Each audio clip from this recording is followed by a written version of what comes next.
Hey, welcome back to the Sunday Serving channel where you come for gospel hope. We got a new helper here today. Remy's granddaughter, Dakota. She's just joined the family and she wants to be part of this, so we'll let her go see what she does here. So, puppies are great. Anyways, on a beautiful sunny day, life, joy, love, peace. Those are some themes that are everywhere in the gospel. They're so important.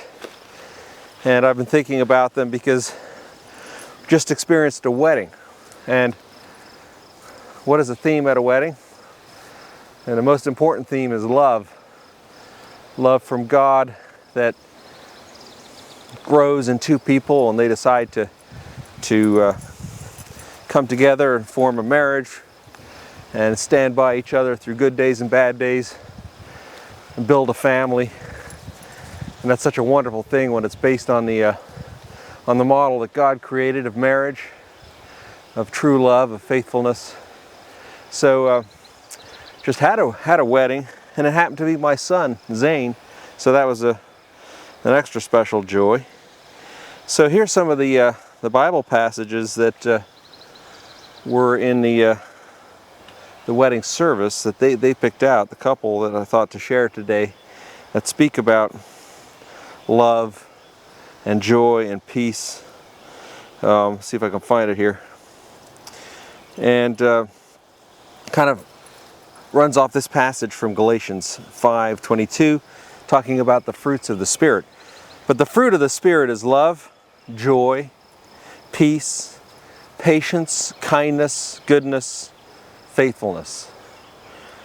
And talks about these virtues being fruits of the Spirit, not just fruits of feeling good or falling in love, or fruits of the Spirit.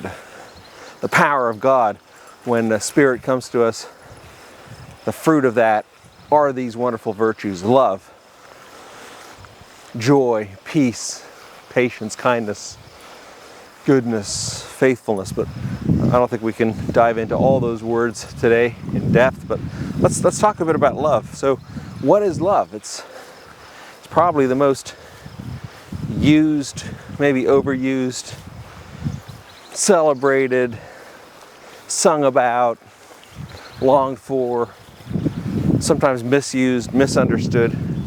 That word love, what is it? What is love? Is it just a feeling? Is it more than a feeling? It's a power. It's a gift. So if you look in the Bible, I think probably the best word about love, I mean, Jesus says many things about love. We'll read some of those. But John, the Apostle John, in 1 John 4:16 describes love. He says, God is love. And whoever abides in love abides in God, and God abides in him. So God is love. If you live in love, you live in God.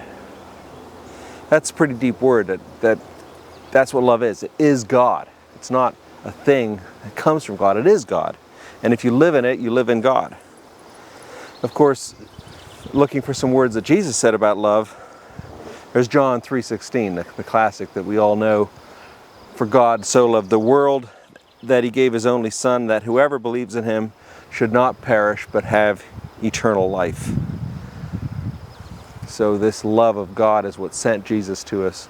You know, I think love is it's only possible by and through God. It is God, and it comes down like this vertical relationship between people, between us, between his creation and God.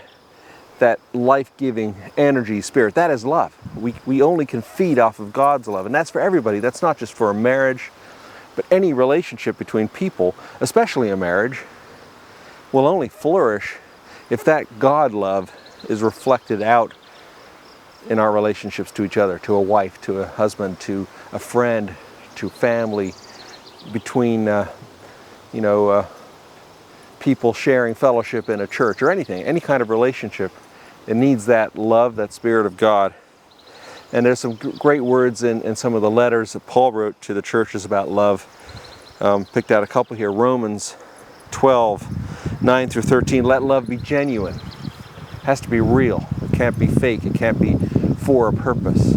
You know, I love in order to get. No, love is real. It's genuine. It comes from the heart. It's God's love. It's shining out. We can't help it. It's there.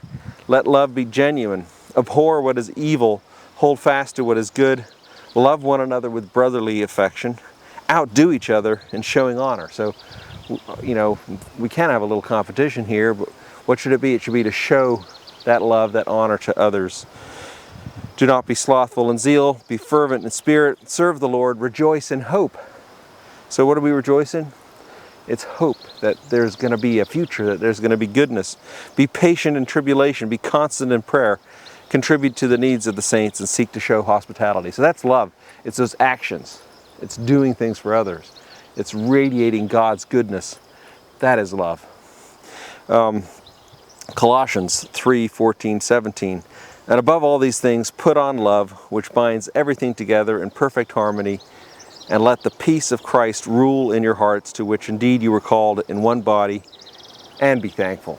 So that's a wonderful word. Love brings it all together. It's the, you know, we can talk about peace, we can talk about joy, we can talk about harmony, but love brings it all together, binds it in perfect harmony, and that's the peace of God. Ephesians 3:16-19, that according to the riches of His glory He may grant you to be strengthened with power through His Spirit in your inner being, so that Christ may dwell in your hearts through faith, that you, being rooted and grounded in love, may have strength to comprehend with all the saints what is the breadth, the length, the height, and the depth, and to know the love of Christ that surpasses knowledge, that you may be filled with all the fullness of God. So here, love is just so big, you know, but yet through God we can understand the height, the depth, the breadth, the width, and of love, and to know the love of Christ that is just above and beyond comprehension. Some beautiful words about love. And of course, I think so love is like that. It's that power, it's that God force that just animates everything. Everything else comes from it. Joy, which is more than just an emotion of happiness. It's really a fullness of God, an action, right? We take joy in others, take joy in life, take joy in creation.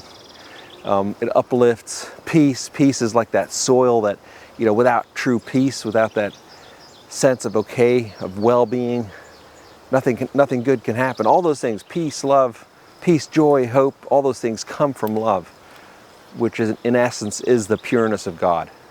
So, hey, take it, believe it, accept it. Love from Jesus, love from God. It's there for everyone. There's enough to fill every person, every heart, to change any situation in the world. It's there. It's power. It's a fruit of the Spirit. So God bless you.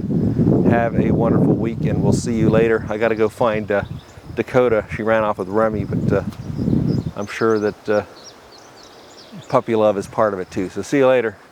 God bless you. Come here, puppy. Good girl.